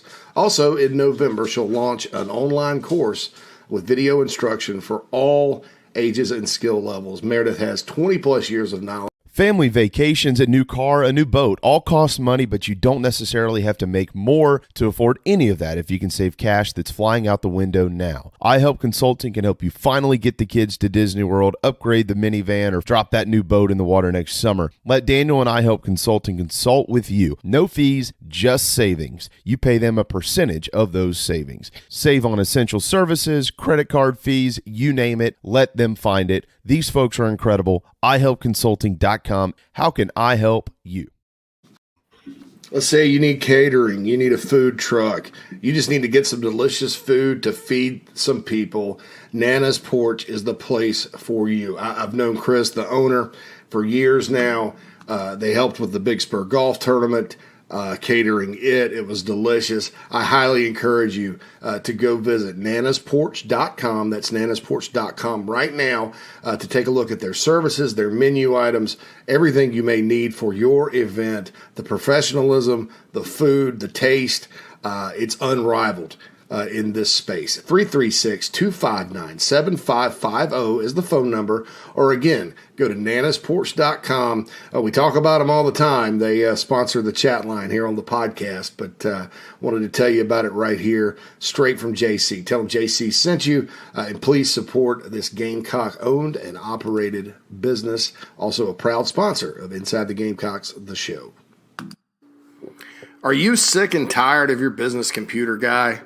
Does he take forever to call you back and respond to your request? Are you paying him good money to keep things working, but there are still constant problems, slowness, and other recurring issues? Are you worried he's not backing up and securing your network? And does your head hurt from having all these issues to deal with? If this describes you, please be sure to call my good friend Matthew Odom of Heritage Digital at 843-664-8989. Heritage Digital is an IT firm that specializes in safely securing and managing your business IT network. Whether you have 1 employee or 500, Heritage will make sure that your business isn't bogged down by IT issues impacting your security, productivity, and most importantly, your profits. Heritage Digital will perform a no-cost IT assessment and ask you all the right questions to make sure your IT network works correctly all the time, and it's for one low monthly fee. This is a turnkey solution, folks. And with clients from South Carolina to California, Heritage has you covered. So if you're sick and tired of the constant computer and network issues, call Matthew Odom of Heritage Digital today at 843-664-8989 and get rid of all the issues negatively impacting your business once and all and forever. 843-664-8989, heritagedigital.com. All right, we're back inside the Gamecocks podcast. JC Sherbert here with you. I guess we don't have Mike yet. Not yet. Okay, that's cool because the college coaches poll came out, Phil. Oh yeah, just while we were yammering away. Nice. And so number 1 is Alabama, number 2 is Ohio State. I think that's probably going to be that way the whole year. Defending national champion Georgia is number 3. Clemson is number 4. 4th. How about that? Notre Dame 5th, Michigan 6th, Texas A&M 7th. I think that's a little high for them.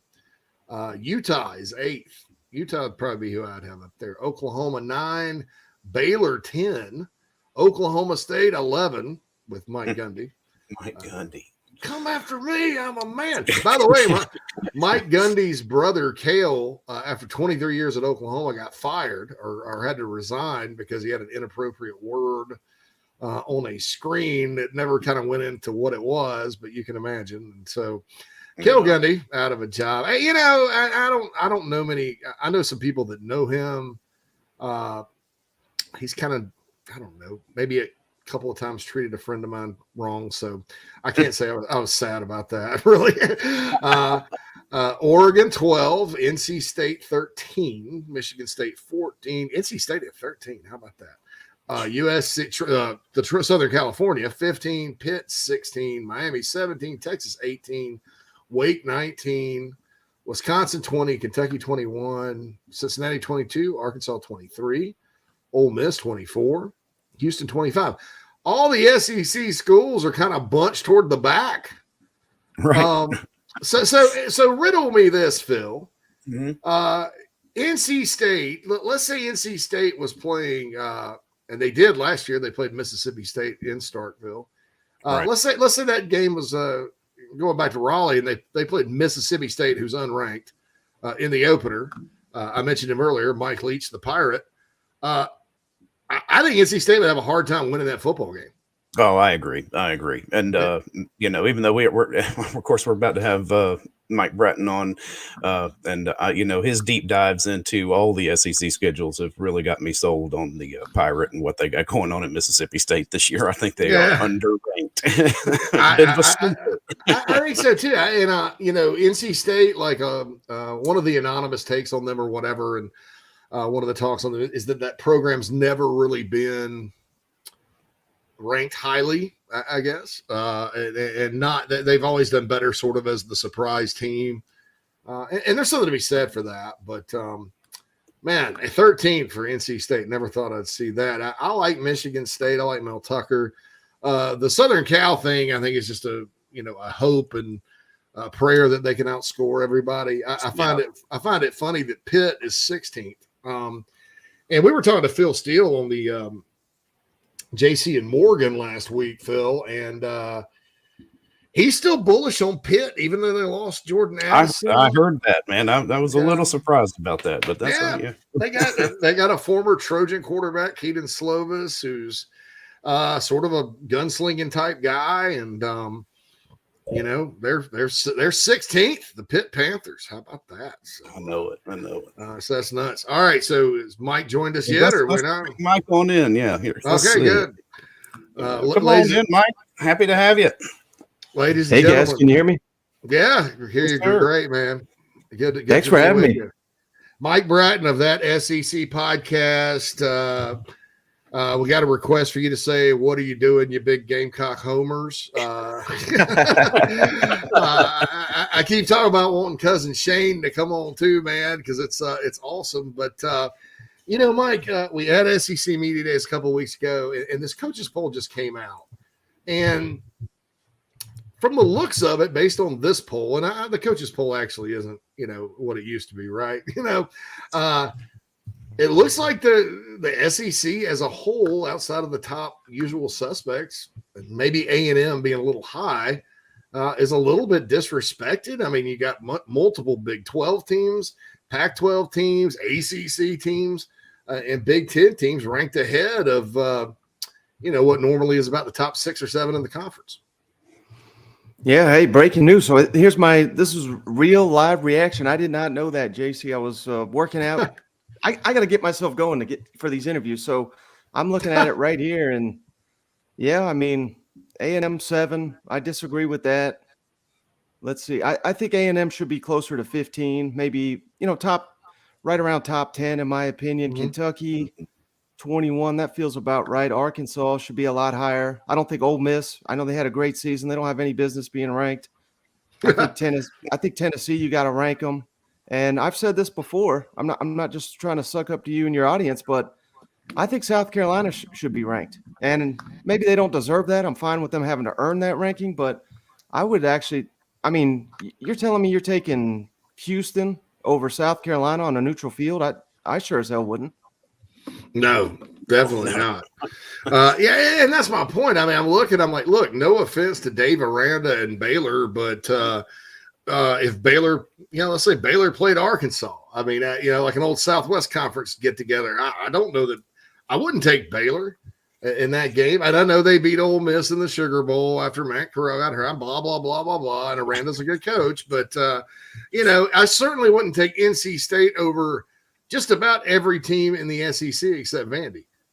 Right. I mean, I don't know how much stock you put into point spreads, but I'm pretty sure Pitt is an underdog currently at home against Tennessee week 2. So what in the hell are they doing at number 16? I have no idea. In Southern Cal, I guess we're just giving them the benefit of the doubt every year, huh? Yeah, it's like, Lincoln Riley got all these transfers, and they're going to be really good on offense. Their defense, and then you got to play. They got to get a lot tougher. They're kind of like Texas in that regard. They need to get a lot tougher, and they got to play the Utah Utes, which I think we're all about to see. It'll be a pretty tough team here in week 1 down at the Swamp. So you mentioned South Carolina. You think they should be ranked? I on paper, I could make an argument for it if people kind of look at who they have. What makes you, and I know you've been bullish on Shane Beamer and the Gamecocks here for a while, and you actually were a little bit more bullish on them last year. One of the few people that said, hey, they got a shot to go to a bowl and all that. So what's your take from there where you're at about South Carolina? Well, it all starts with the fact that they won't have a coach under center starting out right out the gate. I mean, just a massive, massive improvement. I always caution South Carolina fans that are touting Spencer Rattler for the Heisman, and I don't think it's their fault because he's on the Heisman odds. He legitimately is, but I think that's a little ridiculous. But I think you can make the case he's one of the top 5 quarterbacks, or at least he will be one of the top 5 quarterbacks in the SEC. So that's a massive upgrade. I love the weapons that they've surrounded him with. I think they've got, one of the best tight end combos in the country. The transfer receivers from James Madison and Arkansas State, I think they're going to be major upgrades. And that's before we even, I don't want to overlook Josh Vann, who's probably the best of the group. And I like their additions at running back. I think they go 3 deep at running back. So, the problem is the offensive line, which returns everybody, which sometimes that's a good thing, sometimes that's not. But yeah, I'd rather have them back an experienced group than not. And of course, Marcus Satterfield. And I keep saying this to everybody that'll listen. You'll be amazed how good a coach is when they have players that can run their system and they have difference makers on the outside, which I think they'll have. If the offense isn't significantly improved this year, then we'll know it's a Marcus Satterfield issue. Yeah. That's gonna take care of itself, I think. Looking at the SEC East, I've said this many times. I think you've got to pick Georgia, but I also don't want to.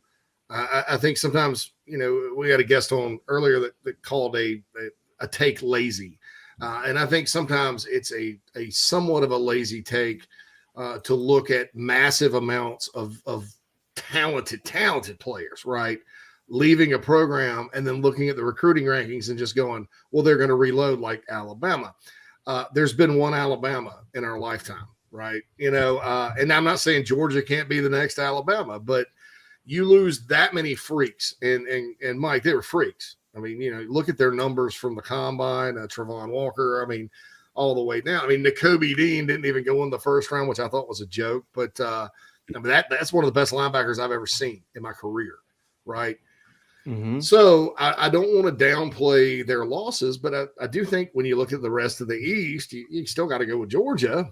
After that, between the next spot and Vandy, Vandy I think would probably be 7th. Wow, shake them up in a box. What's your take on that? Because you kind of look and there's intriguing aspects about every team, and then there's warning signs and red flags and all the things that you when you say that negatively. So your take on that middle part of the Southeastern Conference's Eastern Division? Yeah, I got no idea, JC, and I think that's good. I think that's good for the SEC. It's going to be, one heck of a year. But I went on record. I went a little bold. I got Florida number 2, and a lot of that has to do with the fact they host Kentucky early. I think that'll be one of those games where it's kind of a crossroads. Whoever loses that game is probably going to fall down the standings towards the end of the season. Whoever wins it is going to build that momentum. They do have to go to Tennessee, but hell, I'm a Tennessee grad, so I can tell you I'm never picking Tennessee to beat the Florida Gators. I don't care where that game's played. And Kentucky, again, they have to go to Tennessee, and they host Georgia. I already said they went to Florida. I think they're going to lose all 3 of those games, and that's before you get to an improved South Carolina. They have to play Mississippi State, which whooped them last year. They have to play at Ole Miss. Ole Miss is a complete wild card. I don't know what to make of them, but I'm just seeing the losses kind of rack up for Kentucky. And that's not to say they're a terrible football team by any means, but I just think that Will Levis in particular being a little overhyped. I think he's a good player. I've heard from people in the NFL say, realistically, he's a 3rd-round pick, and that's why he came back to school. I mean, this first overall, that's a joke. And I've had high-level NFL people tell me that. So, again, you're a 3rd-round pick. You're a hell of a quarterback. So I'm not sitting here trashing him. But for anybody that thinks that Will Levis can carry the Kentucky Wildcats to Atlanta when he lost his 3 best offensive linemen, the tackles and the center, those are the 3 positions you don't want to lose. The running back, will he even be eligible for Florida? We don't know. And people are just completely dismissing the loss of Wan'Dale Robinson, he was just dynamic for them. 2nd-round pick. Kentucky doesn't have 2nd-round picks at receivers once, but every 20 years down there. So I don't think there's any way they replace that. And I think their offense is going to struggle by SEC standards this season. Wow, that's bold because a lot of Wildcat fans, man, the Big Blue Nation's going to get after you. The folks that run the Music City Bowl. Yeah, beyond where they are now, Mike, right? the folks that run the Music City Bowl are pissed, man, because they're like, well, we want to invite the Wildcats, I talking to Phil earlier, and Phil, maybe you want to dive into this with Mike a little bit. We talked about the Pirate. We talked about Mike Leach. Phil, what do you got to ask Mike about this, about this Mississippi State thing? Because it was very intriguing when you were talking about it earlier. Well, I think, Ole Miss being a question mark this year. I'm with you on that, Mike, because it's just, we don't know what they've got down there. But when you look at it from year over year, Mississippi State is returning a lot of starters. You've got a brilliant mind on offense who last year jumped up and, took off a couple of teams they shouldn't have. And I'm looking for them to do it again, if not build off of that, Mike. I feel like, it's just they're kind of primed and waiting in the wings right now, just sitting back quietly, and then we'll see what happens. Yeah, Mississippi State just loaded with experience, like you said, Phil. Return 100% of the passing yards, 100% of the rushing yards. The only team in the SEC that does that. Return 6 receivers that caused at least 29 passes. A big question mark for Mississippi State, though, is that they lose both offensive tackles. And they didn't have offensive tackles during the COVID year, and we all remember the 623 yards passing they had in the opener, but what we forget was just the nightmare inconsistency it was, because obviously they're going to throw the ball 90% of the time down there in Mississippi State. But you got to be able to pass block. So they did add the top junior college offensive tackle in the country. They're hoping that he can plug in. He's a 6'8" mountain of a man named Percy Lewis. So if he can come in there and plug, that's a hell of a name for an offensive lineman, man.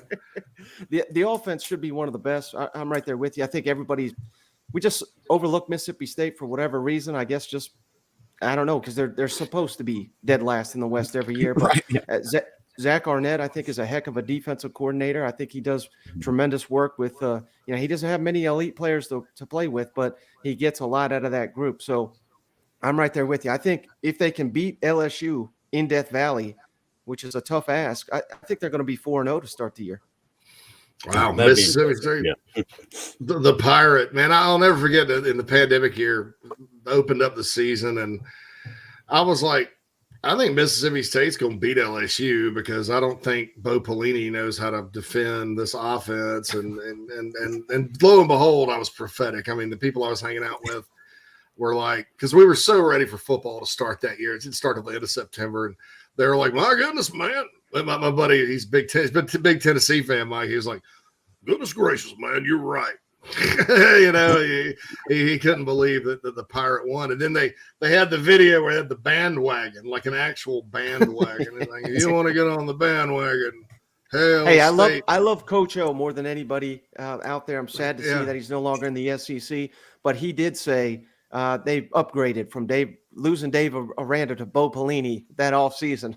He did. Yeah, that was tough. That was like Spurrier before the 2014 season said, Coach Ward tells me my defense this year could be better than last year's. Shoot. And then, oh, my God, that was a terrible defense. That was awful. I mean, that was just a disaster. So, but, yeah, you got to be careful. Shoot, those assistant coaches, they wasn't really truthful, was he? Anyway. So, yeah, Zach Arnett is a star. I agree with you completely there. LSU, so we mentioned LSU because, everybody's talking about Texas A&M. Hey, hats off for the best recruiting class in the history of college football on paper, and especially the D-line class they signed. Anybody that knows a lot about D-linemen knows that if you want to step in as a true freshman in this league and play at a high level, that is rare. And I think a lot of people are penciling these 5 stars in, man, like it's the Fab Five from Michigan basketball, and just saying A&M's going to keep on rolling, baby. And I think I said they were a year away last year. I think they're probably still about a year away. I think they'll get better as the season goes on. They don't really have that tough of a schedule, except for obviously the SEC West. But everybody talks about A&M, Bama. Everybody talks about how bad Auburn could potentially be. LSU, though, I don't hear much talk about that. Brian Kelly's in. They got the quarterback from Arizona State, who I thought was a ball player. A lot of portal activity, a lot of folks coming in, going out. I think Brian Kelly's a hell of a coach. Your thoughts about the LSU Tigers in 2022? Well, credit to you guys because you've asked me about the 2 teams, Ole Miss and LSU, that I got no idea about because who in the heck knows with all the transition they've had, no idea who's going to be that starting quarterback. You mentioned Jaden Daniels. I like Garrett Nussmeier. I think he's got the highest ceiling of those guys in that system. Now, does he fit exactly what they want to do? Probably not. It probably is Jaden Daniels. But then Miles Brennan's got, he's a leader of that locker room as it's relayed to me. So very interesting to see how that quarterback duo shakes out. LSU should have an elite defensive line, one of the best in the SEC. They just lost a running back, Trey Bradford, who no longer with the program. But everybody I keep talking to down there is hyping up John Emery, who was a 5-star. He was ineligible last year, but they've been hyping up John Emery for about 3 years now. So if not now, it's got to be now for John Emery. They probably have the best receiver in the SEC, Keyshawn Butte. Mm-hmm. They've got nice pieces, but the schedule, it's pretty rough. Right out the gate, Florida State. They should beat Florida State. It's in New Orleans, but, year 1, game 1, that's a tricky one, I think, for Brian Kelly. Maybe, and then I hit on it. Week 3, Mississippi State comes to town. If you don't have your team ready to play, you're going to lose to Mississippi State. And all of a sudden, all these LSU fans that think you're the next Nick Saban, I'm not saying they're going to put them on the hot seat, but they're going to be madder than damn it if they're 1-2 to start the season. Oh, yeah. You lose that game in New Orleans and you lose in Baton Rouge to Mississippi State, which never happens.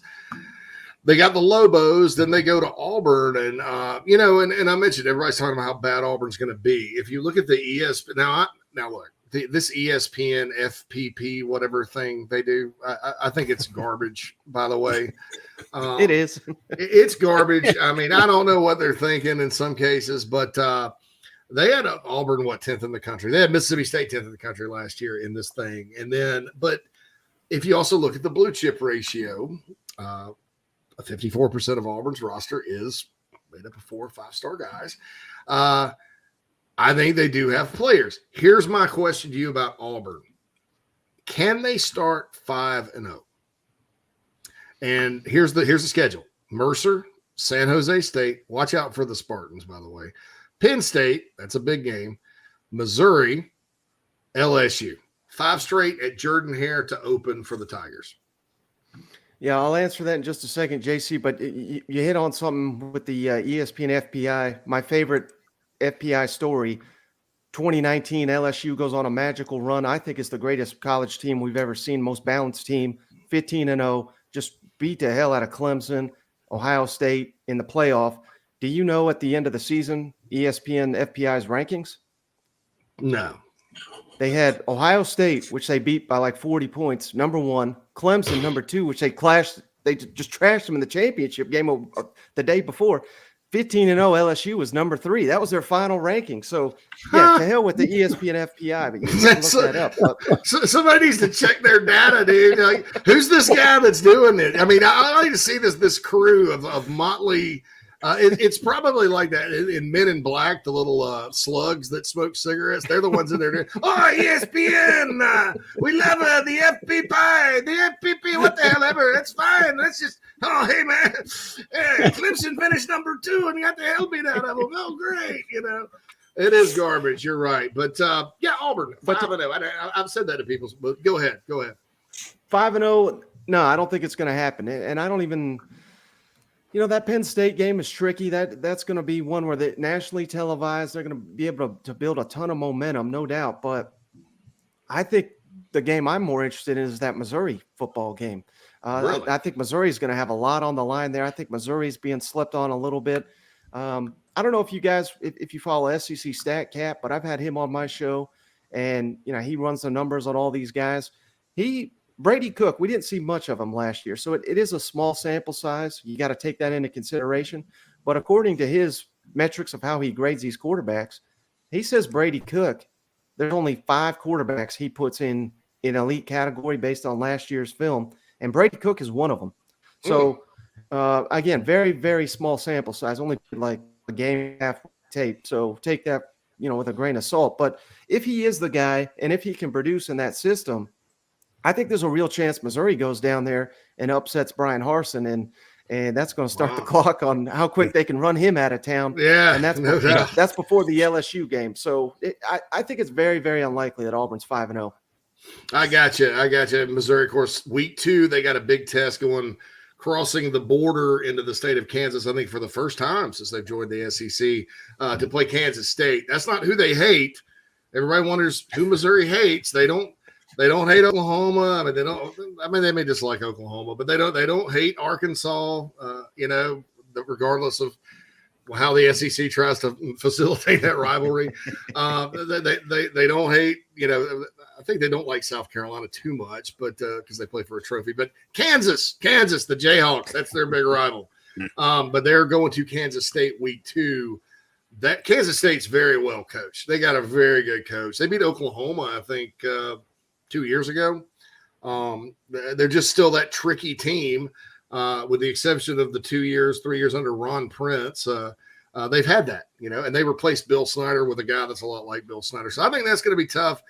They play Abilene Christian, and then they go to Auburn. So, yeah, you're right. You go steal a win in Manhattan, Mike, and all of a sudden you're 3-0, and you go to Auburn and win. You're 4-0 with Georgia coming to Como. So that could be the case. Missouri had a very good recruiting class. Luther Bowden, by the way, is going to be a special player at wide receiver for the Missouri Tigers.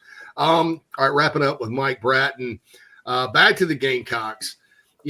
Spencer Rattler gets talked about. You mentioned some of the supporting cast, but defensively, I think there's room for improvement against the run, but Carolina does have some players coming back. Your thoughts on the Gamecock defense? Yeah, it's just unfortunate that right out the gate, week 2, they got to play Arkansas at Arkansas. I think they're going to be the best rushing.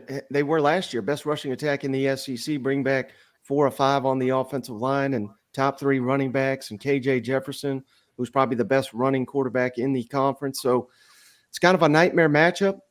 It's not one of these where I don't think South Carolina's got a shot. Particularly playing that game early is going to help, because that Razorback Stadium can get pretty intense in the evening, no doubt. Texas found out the hard way, but yeah, Clayton White was one of the biggest surprises I thought in the SEC last year. I thought he did a tremendous job. We all recognize Will Muschamp as a defensive guru, but of course the defense was just god awful his final year. So I was kind of anticipating more of the same last year under Clayton White. But no, I mean, they were a scrappy bunch. And now I think getting the linebacker depth, I think, is critical because they had virtually no linebackers last year after some injuries set in. They've got talent on the defensive line, and hearing great things about the transfer safety they brought in. And we all know they got one of the best corners in the country. So, could be a really, really good South Carolina defense that with Spencer Rattler and all the additions on the offensive side of the ball, I think the defense is getting a little